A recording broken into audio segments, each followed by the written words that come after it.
ஒரு நிமிஷம்ப்பா. ஏசு உங்களை நேசிக்கிறார். அவருடைய வார்த்தை இந்த பைபிளில் இருக்குது. கவலைப்படாதீங்க.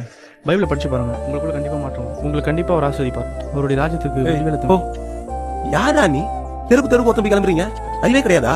எங்க பார்த்தாலும் ஏசு நேசிக்கிறார், ஏசு நேசிக்கிறார்னு வரீங்க. இன்னைக்கு உன்னை பொழக்கிறத மட்டும் பாரு. தப்பா தான் பண்ணல. ஏசு பார்க்க ஊழியம் என்ன பண்றாங்க? நீ அடங்க மாட்டேன் மவனே. அண்ணே, ஏசு உங்களை நேசிக்கிறாருண்ணே. ஏசு உங்களை நேசிக்கிறார். டேய், உன் ரத்தம் வர அளவுக்கு அடிச்சிருக்கா? அப்பவும் ஏசு நேசிக்கிறாருன்னு சொல்ற. என் மேல கோவமே வரலையாடா உனக்கு? உன்னை பார்த்துதான் ஏசப்பாவும் உன்னை மறந்துட்டு போறேன்னு தோணுதுடா. உனக்காக அவரை ஏத்துக்கிறேன்டா. இந்த ஏசப்பா என்ன ஏத்துப்பாராடா? நான் பாவிடா. என் வாழ்க்கை ஃபுல்லா பாவம் தான்டா. ஏசு அவருடைய ராஜ்யத்தை சேர்த்துப்பாரா? அந்த ராஜ்யத்துக்குள்ள எப்படி வருது சொல்லு. அண்ணே, லூக்கா 17:21 கர்த்தருடைய ராஜ்யம் நமக்குள்ள தான் இருக்குன்னு சொல்லப்பட்டிருக்குண்ணே. நம்முடைய இதயத்தை அவருடைய வார்த்தை நிறுத்தும் போது ஏசப்பா நமக்குள்ள வந்துருவாங்க. அப்புறம் நாமளும் ஒரு ராஜ்யத்துக்குள்ள பிரவேசிக்க முடியணும்.